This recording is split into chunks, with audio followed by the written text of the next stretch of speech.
Big 12 play? Just kind of what stands out as you get ready for tomorrow? Well, I think they play as hard as anybody that we could ever play against. Defensively, they're probably as good as anybody that would play against this year. And, you know, if you turn the ball over 30% of your possessions, then you're probably going against a team that can really guard is active. So that stands out. And then the fact that they're, you know, TJ's certainly giving them a lot of freedom to play with play offensively. And, you know, Kausher and Grill have been great. And then they're not even their leading scorer, you know, so they've got a good team. They you know, they were obviously a basket away from beating us last year here, but this year's team's better than last year's team. Last year's team went to Sweet 16. Bill, do you think MJ will be able to go tomorrow?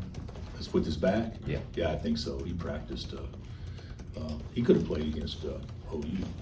He practiced on Monday against OU before OU, but yeah, I don't see a reason why, health-wise, unless something happens today, he couldn't go. Cam probably won't be able to go though. Cam's shoulder's still bothering. He's not healing at the rate that we had anticipated and hoped. So I don't think Cam's going to be able to go.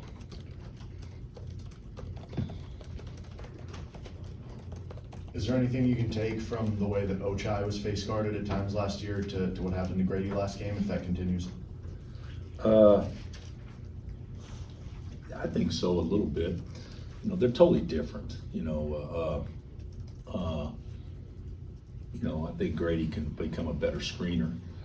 The thing about it is Ochai had that quick twitch ability to you know, fake it one way and, you know, create 3 feet of space and feel open pretty much. Grady's got that same ability with the quick release standpoint. But I also think, you know, Ochai was 22 years old and Grady's 19. You know, there's still some time to kind of learn how to move and that kind of stuff that I think Grady could become very good at. But the other thing about Ochai, I thought we did a better job of screening for Ochai than we did for Grady. You know, and this is probably a knock to our 5-man and guys on the perimeter. But you know, last year there was no question who our best screener was on offense. That was DeJuan Harris, no question. And this year we're not utilizing it the same way as much, and we've lost something with him not being that. Our best screener on the perimeter now is probably Kevin McCullough. But last year I thought we did a better job of when Ochai was in the respective area, just to go screen for him, just to do something to try to help him, even if it's just a bad closeout that he could drive.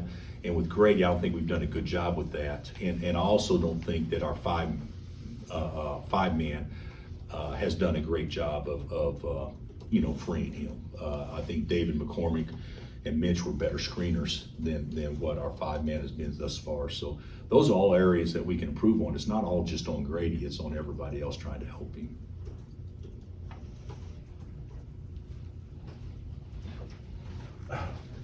Bill, earlier, I think the general fan consent was we were going to get most of our points from the 3 starters, the 3 scorers. KJ and Juan, I mean, they have really risen to where they can help us in so many ways, including scoring. Just talk about that element of KJ and Juan really stepping up on the production scoring line. Well, it amazes me. You know, Juan, we've seen Juan. I mean, even though it's not been often, I mean, the dude made 3 threes against Villanova in the Final Four. I mean, so we've seen him knock down shots. KJ, we haven't seen because he hadn't had many opportunities. But what has it been, 8 or 9 games in a row? 9 games in a row, double figures, and in that span, averaging what, 14? I mean, that's pretty good production. I mean, we have complained, not complained, but have made it very.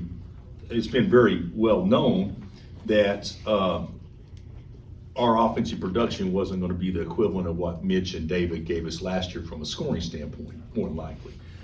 Well, Zach and KJ go get 32 the other night. And even though it's a different way to get 32, but they went and got 32. So I'm very pleased with KJ and what he's doing from a scoring standpoint. And you know, there was a good question about Grady, obviously, because we've done a better job of finding ways to get KJ open, which is kind of sometimes easier inside than it is on the perimeter than what we have Grady. So we got to do a better job with Grady, obviously, on that. But you can also say this, you know, we can talk about Grady, and we should, but Jay Will hasn't been near as involved offensively as what he was prior to Big 12 play too. And his even, you know, you can say, well, he didn't shoot a good the other night. Well, he got 12 attempts and he's averaging 18. So we got to do a better job of getting him looks too. So, and then also the other thing, once we get into league play, everybody defends a heck of a lot better than what they did out of league. So KJ and Juan have kind of been a bright spot because teams are trying to take two guys out, and fortunately we've had two guys step up when they haven't had the same offensive opportunities. To build off that with Jalen, what is it going to take to get him to be more efficient in terms of the shot making, not including the free throw side of things? Stay aggressive. Keep shooting it when you're open.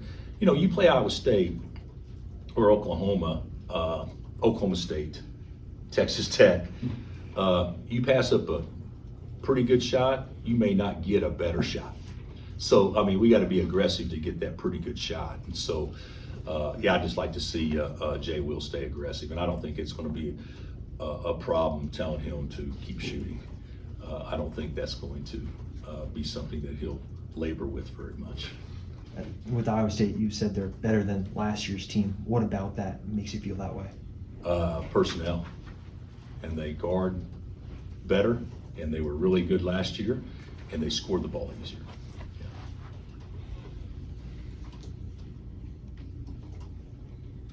You mentioned the rest of January and the schedule that's coming up and what you've already had too. I mean, what do you do mentally with your guys to sustain this and survive this, just grinder after grinder after grinder? Well, I don't think we've done anything, I hope, to plant a seed to survive. I think when you say to survive, you're almost being defensive, just trying to hang on. No, we got to go take. And I think, I mean, I haven't said anything to the point is we gotta. What I've said is if, you know, we're gonna have to do this to give us the best chance to have success. And you know, the thing about it is, I mean, trust me, Iowa State feels the same way. K-State feels the same way. The league is a monster. So I don't think it's one of those things that you get too giddy or too high, and you certainly can't get too low going through the gauntlet of this league. So Matt, to your point, we haven't really done anything to talk about that. We just talk about, hey, trying to get better and putting us in the best position to beat Iowa State. But I haven't. But as a coach, I know this. You know, you can't approach it when you play a gauntlet like this daily like you would if you had a tough game every other game. I mean, it's more about mental preparation and rest than it is physical exertion. And with that kind of said, you know, Tang's doing it at K-State as first year coach. TJ's still pretty new.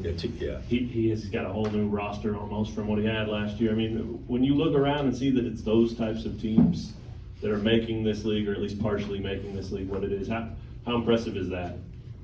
Well, they both those teams deserve you know, all the accolades they've received so far, and both guys have done a remarkable job. And we play them both in the next, you know, 5 days or whatever it is. But I'm amazed if you just talk about Iowa State, because that's who we play. I'm amazed at how hard they play. I'm amazed at how competitive they make each possession. TJ's done a great job. And I also think this too, because of K-State's success and Jerome's success, and because, you know, other schools that are having, you know, basically unparalleled success for their respective school this particular year. TJ deserves to be at every Final Five ballot right now for National Coach of the Year, every one of them. I mean, and Jerome does too, but we're just talking about Iowa State now, but TJ does. I mean, those two guys, there's no coach in America that's done a better job at their respective school than those two have at their respective school. Do you have to address reunion weekend with the team? And is there a different feel with all these people in town? You know what? I do think there's a different feel. I think it's a busier weekend. I believe that I'm excited about the weekend. I'm not an early riser, and I was in the office at 6 this morning. Excited about, you know, what's getting ready to go on, but also in large part, I knew if I didn't get much done before 10 o'clock, I'd be done for the day, as far as, you know, watching tape and that stuff. But I do think it's an exciting time. It should be a great weekend, but what would make it perfect is obviously winning. And so our guys are very aware of what's going on, but by no means is you know, the game taking in any way, shape, or form a backseat to what's going on the weekend. Do you know how many people are coming, and who are you looking forward to seeing the most? I don't know the exact number. I think we got about seated at the banquet Saturday night. I think there's a little over 400. So I don't know if that means 180 plus one or 220 with some plus ones and no plus ones. I don't know what that means, but as far as coaches, players, and managers, I think we're above that 200 number. So, and I'm excited to see everybody. Coach, That's politically correct. On that topic, Coach, you've always put an emphasis on these sorts of events. What are these sorts of, you know, family reunion, program reunions play in the bigger picture of, you know, developing and continuing on a program with as much history as yours? Well, you know, I'm sure a lot of people do a lot of things at their respective schools that are cool and important, but, you know, I've said this many times, and this isn't anything other than facts, but nobody can boast that the inventor of the game was their first coach. Nobody can boast that the most dominant player, maybe of all time, went to their school. We can. You know, of the coaches, we've had 8 coaches, and I think 5 of the 8, if I'm not mistaken, are in the Naismith Memorial Hall of Fame. That's pretty good history, and fortunately for us, we have Coach Owens and Coach Brown and Coach Williams all coming back for this weekend too. So that makes it special, and especially for their players that played for them. But this is a unique place, and TJ is telling his group, "Can you believe the opportunity we have to go run their weekend?" And you know, we're telling our group, "Are you kidding me? We're not going to let anybody." You know, so that's kind of, it's going to be a fun weekend, but it's going to be a hotly contested game. Anything else? Thanks, man. All right.